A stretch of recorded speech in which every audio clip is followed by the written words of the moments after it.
The call, a child missing. 4 canine Max. It was more than a search. It was a rescue mission that would reveal a chilling crime. The dispatcher's voice crackled. Unit 7, Officer Miller. Missing child. 8-year-old Lily Chun. Last seen Redwood Creek Park, East Entrance. Approximately 1 hour ago. Officer Dave Miller gripped the steering wheel. His heart hammered. Redwood Creek Park was vast, dense, easy for a child to get lost. Or worse. He glanced at his partner. Max, a sleek German shepherd, sat patiently in the K9 compartment. His ears twitched. Alert. Ready. Responding. Miller radioed back. His voice was calm, professional. Inside, a storm brewed. Every missing child case was a nightmare. He pushed down the fear, focused on the job. Max whined softly. He knew. They reached the park in minutes. Sirens off. No need to scare the child further, or alert anyone with ill intent. Lily's parents were there, distraught. Mrs. Chun clutched a small, worn teddy bear. Her face was a mask of terror. Mr. Chun stood stiffly, eyes scanning the treeline. Helpless. Miller approached gently. Officer Miller, this is Max. He gestured to his partner. Max sat calmly, observing. Can I have something Lily touched recently? Her scent will help Max. Mrs. Chun offered the teddy bear. Her hand trembled. She never goes anywhere without Barnaby. Miller took the bear. He knelt before Max find. He held the bear to Max's powerful nose. Max inhaled deeply. Once. Twice. His body tensed. Focused. This was his purpose. His training kicked in. Years of practice. Innumerable drills. All leading to moments like this. Miller felt a surge of confidence. He trusted Max completely. More than any human partner. Max's senses were far superior. His dedication unwavering. Okay, boy. Let's go. Miller clipped on the long lead. Max lowered his head. His nose skimmed the ground. He moved with a fluid grace. A hunter. Purposeful. He pulled slightly on the lead. Miller followed. His eyes scanned the undergrowth. The tree line. Any sign. Any clue. Max moved decisively. Past the manicured park entrance. Towards the wilder, untamed woods. The air grew cooler. The scent of pine and damp earth filled Miller's nostrils. Max ignored the main trail. He veered left. Into a dense thicket. Branches snagged at Miller's uniform. He pushed through. Max didn't hesitate. The terrain grew difficult. Roots snaked across the path. Rocks jutted out. A small stream gurgled nearby. Max paused at the water's edge. He sniffed the air, whined. He dipped his nose into the water, then looked upstream. He crossed the shallow stream. Water splashed around his powerful legs. Miller followed. His boots crunched on pebbles. The sun was beginning to dip. Long shadows stretched through the trees. Urgency gnawed at him. Every minute counted. He spoke to Max low, encouraging. Good boy, Max, find her. Find Lily. Max's tail gave a brief thump. He understood. They climbed a steep, muddy incline. Max dug his claws in for traction. He was panting now, but his focus never wavered. Miller slipped, grabbed a tree root to steady himself. Max waited, patient, then pulled again.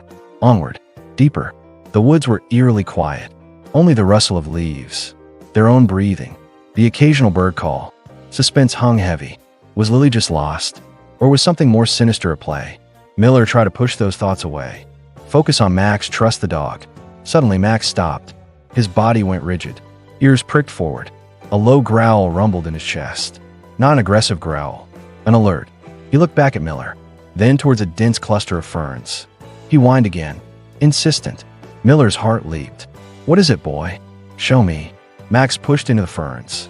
Barked once. A sharp, clear bark. Then he went silent.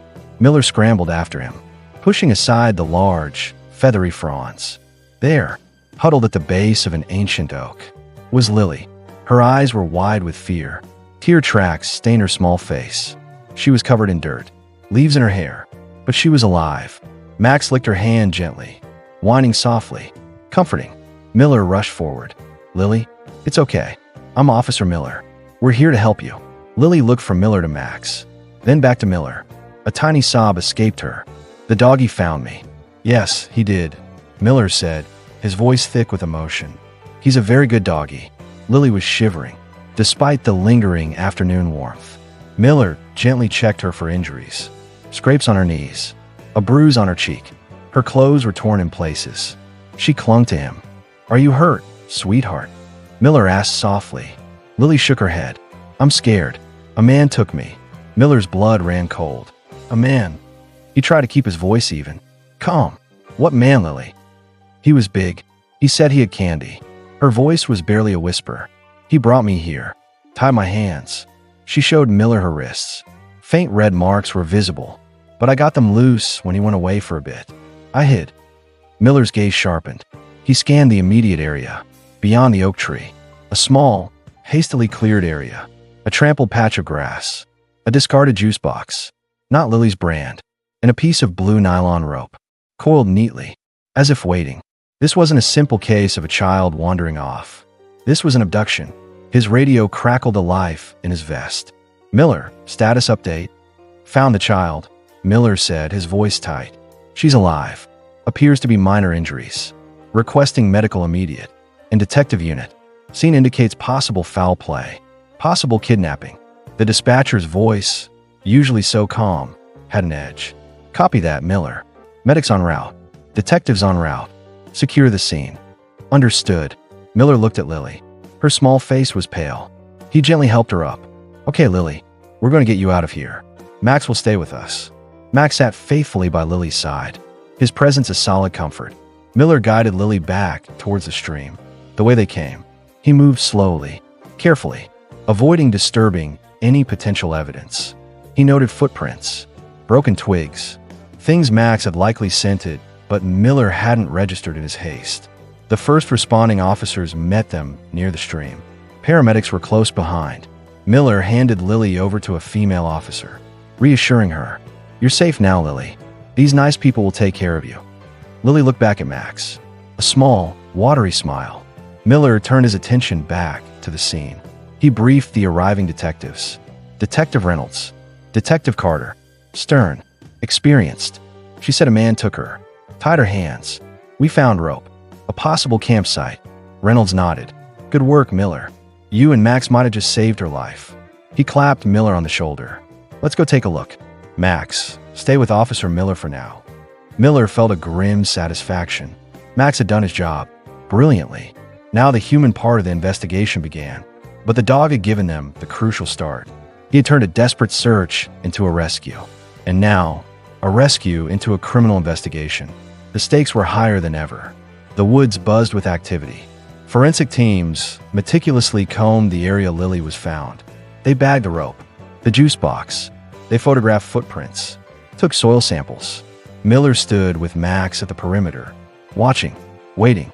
Max was calm now, his initial task complete, but he remained alert, sensing the tension. Detective Reynolds interviewed Lily at the hospital, gently, patiently. She was scared, confused. Her description of the man was vague. Tall, he had a blue hat, and a scratch on his hand. Not much to go on, but it was a start. Lily's parents arrived. Relief washed over them, followed by anger, fear. Mrs. Chun hugged Miller. Thank you, and your wonderful dog." Miller just nodded. Max did the hard part. The investigation ramped up. Detectives canvassed the neighborhood around Redwood Creek Park. Any witnesses? Anyone see a tall man in a blue hat? They checked local sex offender registries. Nothing matched perfectly. Forensics found partial prints on a juice box and a few strands of hair on the discarded rope. Not Lily's.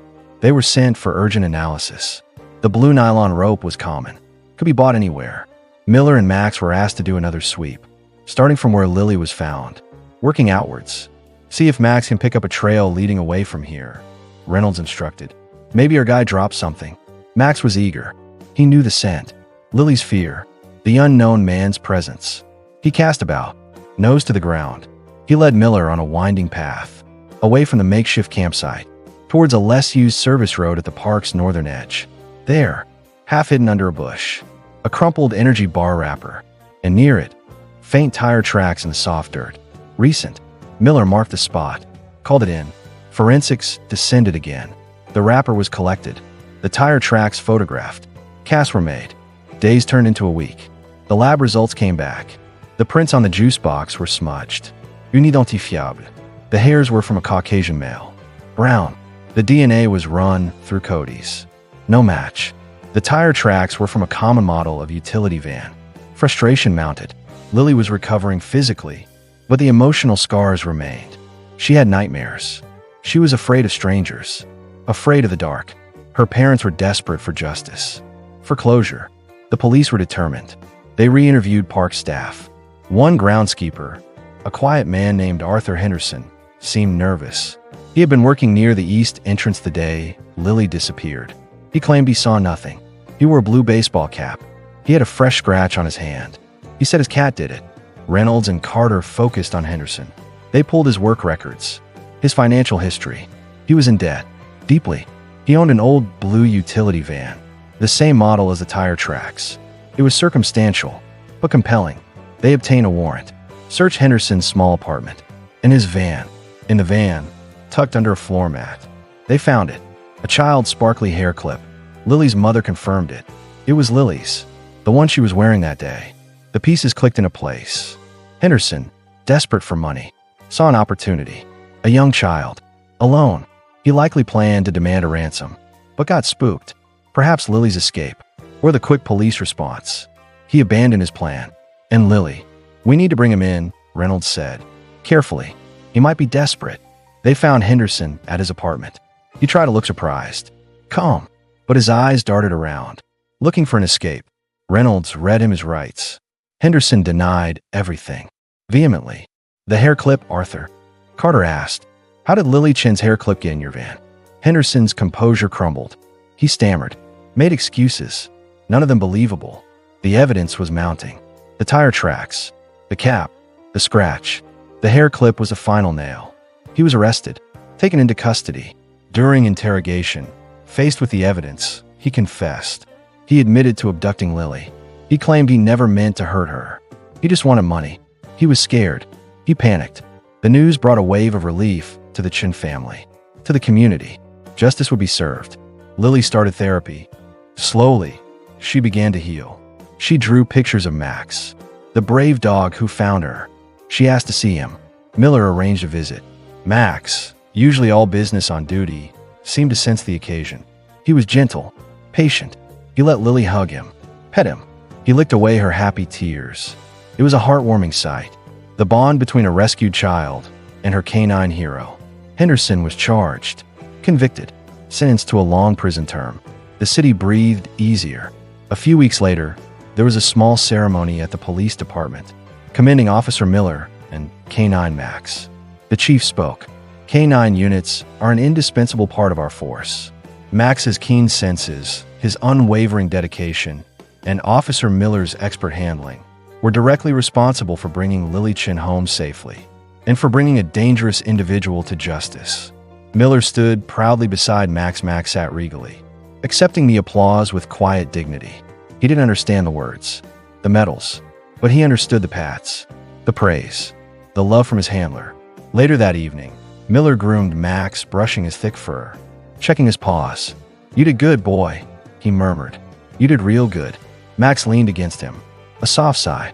A perfect partnership, built on trust, training, and an unspoken bond. Canine units like Max and Miller were more than just tools. They were lifesavers, guardians.